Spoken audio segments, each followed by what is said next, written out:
we're sort of finishing Tough and Halacha above, and we're going to talk about Kashering glass stovetop. Okay, so before we talk about a glass stovetop, think about a regular stovetop. In a regular stovetop, food drops off of out of pots, or people on purpose or by mistake put their pots in the middle, in the place between the burners, and so that has bleeds that are tray for milchigs and plastics or whatever they have. Well, no, for putting the pot by itself, unless something's spilled, it wouldn't have a problem. But right, if there's food there, or if there's food sitting there, if there's a piece of food sitting there, and then I put the pot in it, then there would be a bleed going through to it also, if it's not perfectly clean.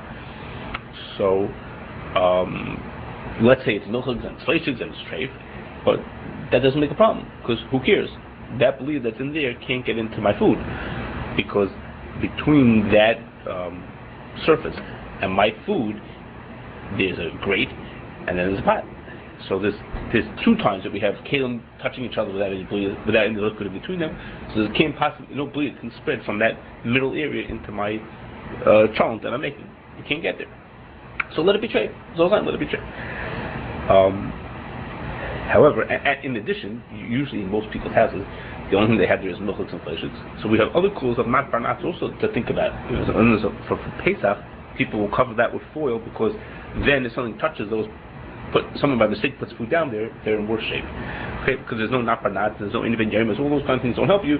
So people are more careful on Pesach on covered. Okay, good. But the problem with the glass stovetop is that there's one sheet of glass which is under my pot and is in between the burners. So if that spot in between the burners becomes straight, or something spills on it, or becomes milchigs, let's call it milchigs and plastics, then can that potentially make the food in my pot tray? And how would it make a tray? If something's going to spill, or if something's going to spill over there, will that make my food tray? And so if you ask the company how you should treat this glass, it's of course very strong glass that can sit there on the fire. Obviously not your typical glass, but they will tell you not to do anything remotely like Kashering, because it's not meant to handle that kind of heat or that kind of shock. What? You say more like Kashering, like what kind of anything that you would see, okay, the things that we might think of to do for the Kashering, they would be against. They wouldn't want you to do any of those kinds of things that you would think of for Kashering. So plenty of Rabbanim will tell people that they should not Kashrus for Pesach, and you should use them, and what you can do is you can replace the glass.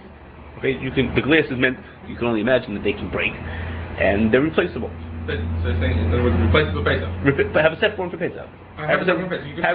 You can take it. I mean, it's not meant for coming out every day of the week, but it can be replaced. Okay, I'll mention. I'll mention it while I'm here anyhow. Is that I never saw this, but my wife tells me that her father, for years, had a glass stovetop, and every single year before Pesach, will take out a blowtorch and do Liebland to his glass stovetop. He has no experience in Kashrus. I don't know where he came to this idea from, but supposedly he did it every year. Okay. And what? Got a red hot? I don't know. I don't know how hot he got it. I don't know what he did. Do not try this at home. Okay. This is not. Don't try this. Okay. That's what he used to do. My wife says every year she remembers her father doing this. Okay. They don't have that anymore. Now they have a regular stove. Okay. Good. And what we're here to talk about today. How many years ago was your class? Those are not so old. Man. I don't know. So what I'm here to talk about is Rabbi Brander made a video showing how teaching his community how he could use a kashrus, demonstrating to them like live how to do it. And we're here to look at what he did to see what the merit is of it. I don't remember. This is a few years back when he was there. I don't think he's in that shul anymore. But no, but we just. Doctor, isn't it? I don't know. He might be it. Okay, I don't know. So we're here to think about what he did, to see the merit of what he was trying to do, and some of the questions on what he did also. Okay, there was much merit to what he was doing, and it has a lot to do with the halachas we've been learning the past bunch of weeks. So it's worth it to go over. Okay, what was his proposal of how to catch this thing? If you in the video you see what he did is he took 5 rocks, he put 4 on the corners of the stovetop, 1 in the center, and then he built this tent of aluminum foil over the top of it. And what he said was he had the rocks there because if you put the foil right onto the glass, it could melt onto the glass. So, and then he wanted to build this like insulation to keep the heat in. But if you put something right on it, if you put a blech right across the whole thing, you will crack the glass. Because glass, it'll build up too much heat under the glass. That's what he said there. Okay, rather. He said it will melt onto the... No, so but if you put something, piece of metal right onto it, not the foil might melt. If you put something else on, just flat right onto it, it'll build up so much heat as to crack the glass. But so he had his other idea. So what is he going to build this contraption? So he built this foil like tent on top of it, so it shouldn't melt onto it, and to help build up heat at the same time, but let a little heat escape. So it's like a compromise to let heat escape, but to let it build up. And then he rolled up this long piece of newspaper, and he touched it onto the glass. When I watched the video, I didn't see that it was showing any signs of being burning, but you couldn't see it. It wasn't clear enough to see that, but we're taking his word on it that it changed colors. No, you couldn't tell clear enough in the video. Okay, let's accept that it changed colors. So the first question is, there's going to be 4 points we're going to talk about. The first thing is he was trying to do Kashrus, and the newspaper was the kash, and the oven and the stovetop was going to make it Kashrus. And decided to make the glass in between the burners be Kashrus. So the first question was, we said to Rabelsky, what do you think it is to be Kashrus? How would you describe Kashrus? And his description was very appropriate over here, which was, he said, if you take something, a piece of paper, and it has to sit there, I think his numbers was 10 minutes, it has to sit there for 10 minutes on there until it starts turning brown, that's not Kashrus. Kashrus is that it's so hot that as soon as you touch it onto it, it immediately starts turning brown. I mean, it doesn't burn, and it's not going to literally catch on fire, but it'll start browning like paper does if it gets near fire.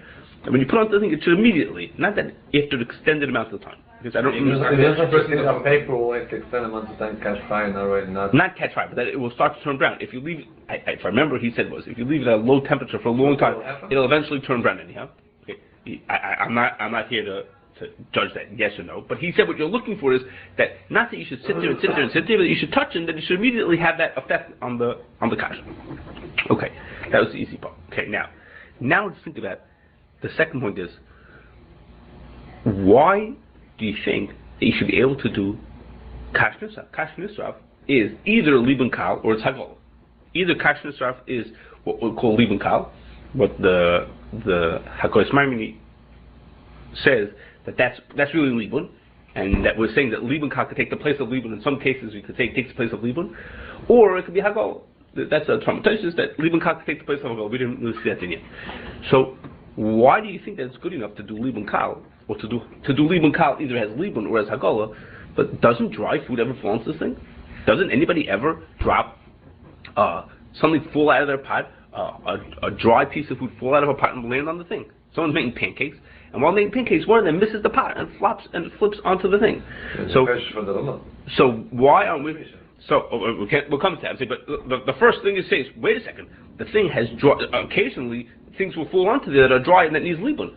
So what are you doing? Doing Liban? You should do Liban. Okay. So the first. And then something else falls on it afterwards. No, and then tomorrow a pot will go there with that liquid will spill over onto it. Okay. No, and we explained this that. On a glass stovetop, it's one sheet of glass. So the bleed could be on this side, and I could put my pot on the other side. I don't have to put it into the same spot. If the bleed is any place, any time liquid will fall over, or any time liquid spills over a pot, I have potentially drawing a bleed from there. And the whole thing gets hot. The heat spreads to a good amount of the thing. Okay, so the first thing is, say, for Pesach, we could say a Rebbe Kreger. For Pesach, here's an example of Mi Tashmisha. Rebbe Kreger says that when the chash is mi tashmishay, and that should say you should therefore need to do libun, you don't have to do that, because either chametz is a terrible, or you don't have to be choishes from mi tashmishay. So even though the Rama is machmir to be choishes from mi tashmishay, and even though the din is that chametz is isur bala, but the two of them together, because you don't have to be machmir from. Okay, so here's an example where he says, if you were kashering this for Pesach, not if you move into a new part, you're just kashering it for Pesach. So he says, well, occasionally a piece of dry food falls on there, and maybe chametz is isur bala that you have to kasher before Pesach. So good, you don't have to say that would be a case of Rabbi Kreger to say that you wouldn't have for Pesach that you wouldn't have to do that. That's one angle to say that potentially Liban Kal should work over here. Then Rabbi Velsky said he thought the whole thing should be treated like a chatzuva. Chatzuva in the din the Ramah said that you could do Liban Kal.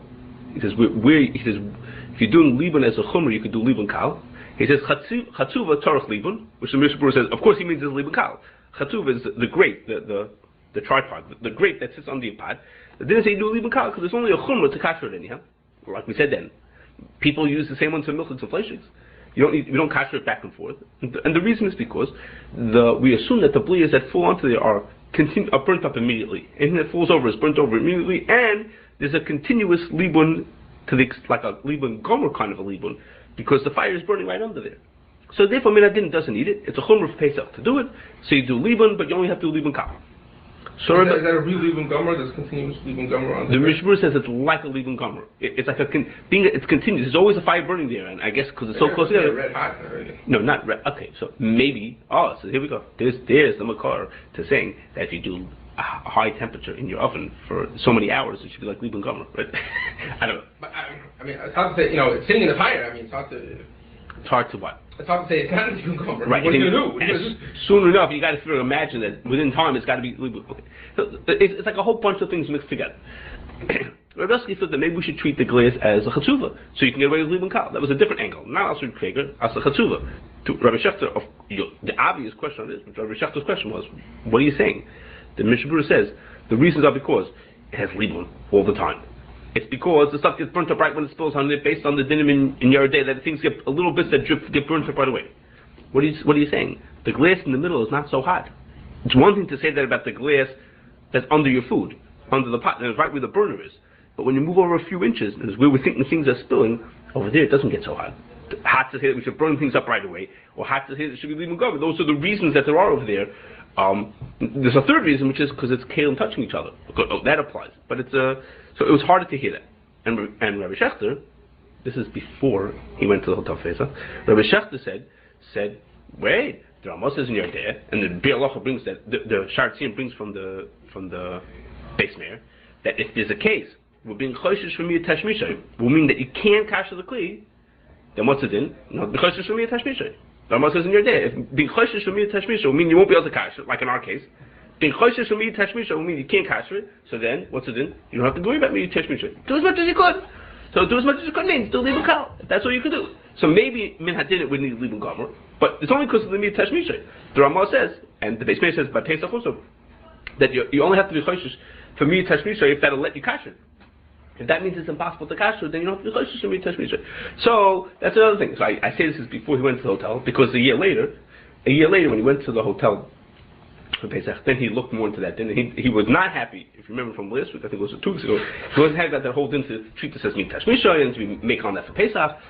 That whole thing he wasn't so happy about. But when he thought about this, at that time he was happy. Okay, so we've seen ways to get past the hurdle of kashering it because of dry food falls on it. Okay, but now to do liban kal even though dry food falls on it.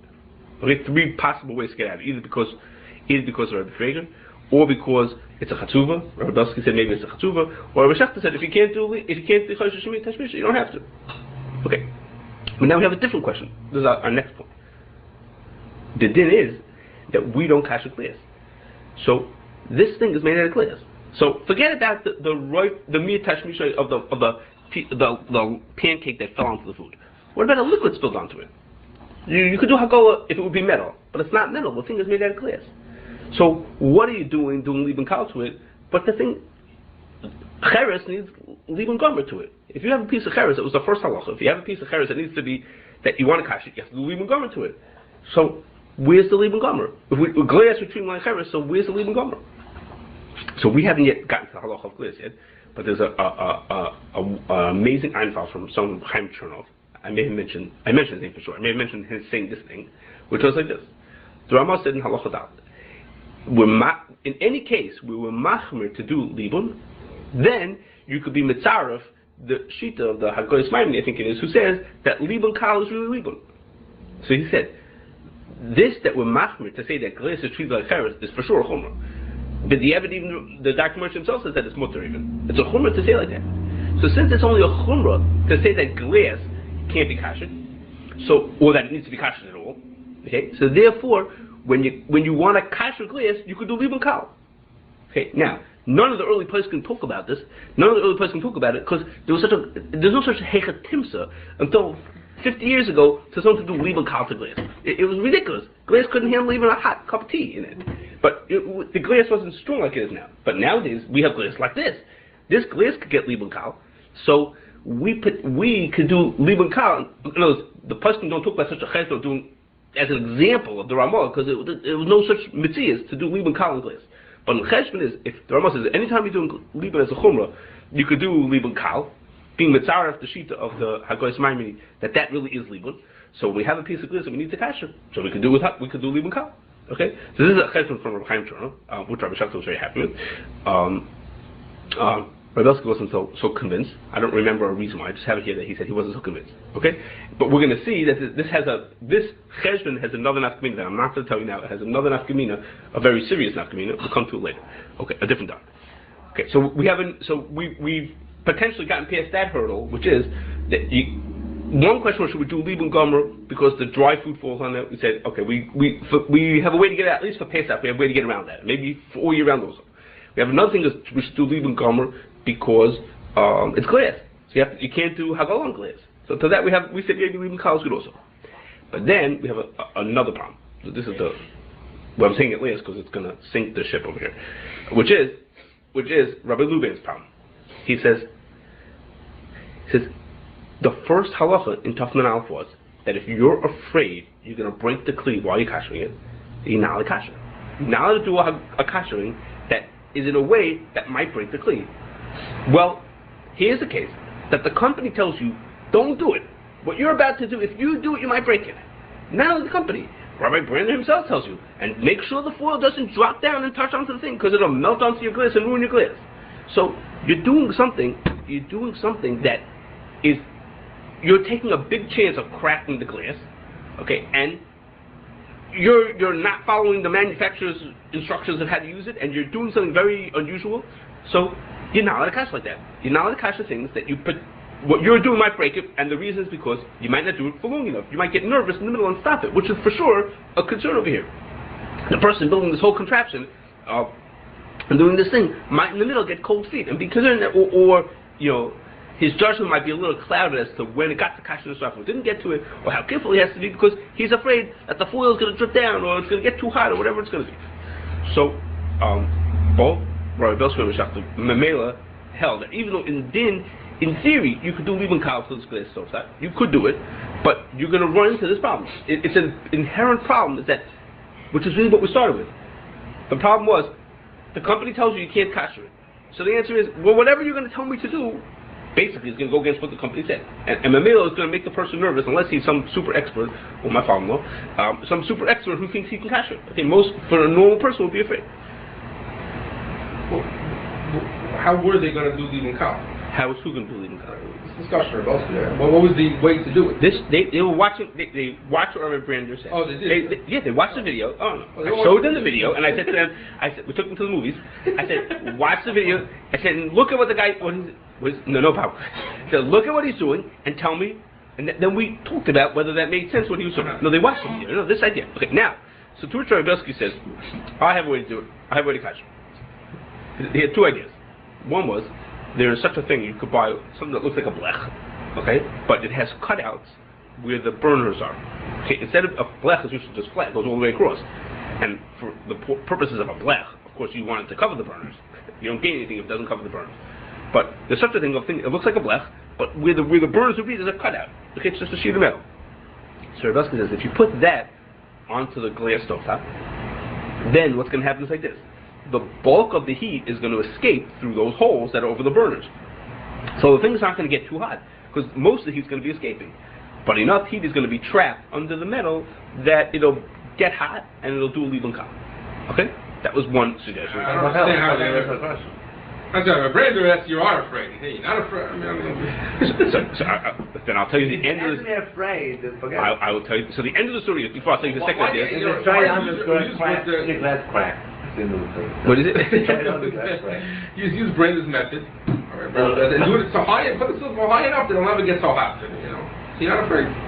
Okay. No, but it doesn't say, well, I'm not afraid. I know Moses says, something but that you could do it, so therefore you're afraid, and therefore it's also to do it. So no. It does say you could be Masala Kashering. If you do it, that is clear that you're not makbid, that you don't care.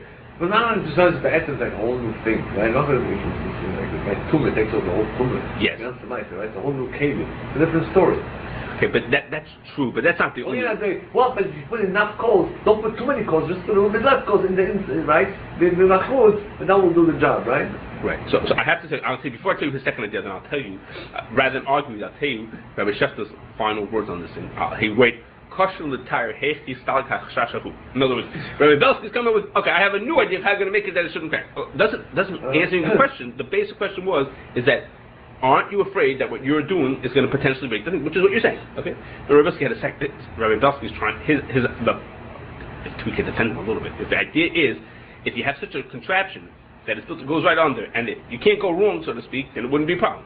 But what you're arguing back is, which is correct, is that most housewives would look at this thing and say, very nice contraption that you have over there, but I'm afraid that it's going to break. Right? Okay, are we finished? Can we stop? Because I'm afraid it's going to break.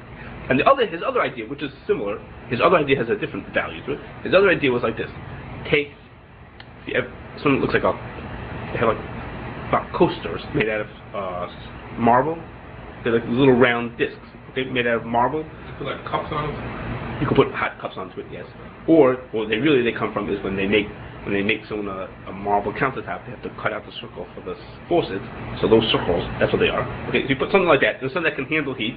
Okay, and you put a bunch of those on the glass stove top, and you put a full blech on top of it. So what that'll do is that'll again trap heat under it, but leave plenty of room for heat to escape, so it won't build up so much heat and it won't crack the glass. Okay, because if you put down a whole blech over there. Because Rabbi Brander's with this big tent of foil would do is more of a chashash that'll drop down to the thing. A blech is a nice solid piece and it has these coasters holding it up, so it'll. Again, Rabbi Shefter to both of these was not so thrilled because he still doesn't get the point. Aren't you in the end taking a chance on this thing? Not that he's worried about your money. Is that really you're going to be nervous and you're not going to do a good job. Okay, so I have to just mention that this thing about the coasters, I'm not telling you to do this at home, but there's a shiloh for people who have these glass stove tops what to do for Shabbos. Okay, and you put a blech on it. Now you don't have to put a blech. You could be Samach on the Ramah or the second day and just leave your food on from before Shabbos that is completely cooked and never do chazar. I'm not saying there aren't ways to leave food onto the fire, but if you want to have a blech, okay, which most people want to have a blech, even like that. So if you want to have a blech, how are you going to put a blech on it? You're not allowed to put a blech onto this thing. Okay, that's the company will tell you flat out you should not put a blech on it. Put it high enough. No, put it high enough. Put it high enough. Yeah. What do you put it high enough? Or put the course of something. Right. Put it. Right. I'm saying so. This idea of putting something onto it, lifting it up, I don't know if I would do it for Kashering. You cover the whole thing, but you could potentially do it for part of it. I mean, instead of covering the whole blech, there's 4 burners. Maybe you cover 1 or 2 of them with this thing, with the coasters lifted up, to give more room for it to spread out, not to build up so much heat under it. I'm not saying you should try. Does that work on Shabbos? If you cover the fire of the oven, the whole stove is hot. No? Everything is hot. Okay. So matter you could cook anywhere in the stove. You're covering here, I'm only using right here. You can't cook on the oven. Where the fire is, where the coils are underneath it, that's very hot for cooking. But beyond that, there's a certain amount that heat spreads. It's a thing that heat does spread through it. I don't know if you can cook. Yeah, because it's very pretty and clean. Yeah, because you just wipe it down and it doesn't, Can you use, you're in a hotel and they have this thing in the suite or something like that. Can you use it if you can't afford it enough in your drink? Put it fine. You want to say you're going to put the food right onto this thing? No, a pot. A pot onto the thing, onto the stove. Really? Say that I'll do the thing. Yeah. Okay. Let me stop now. We'll stop here for now. Okay. Thanks.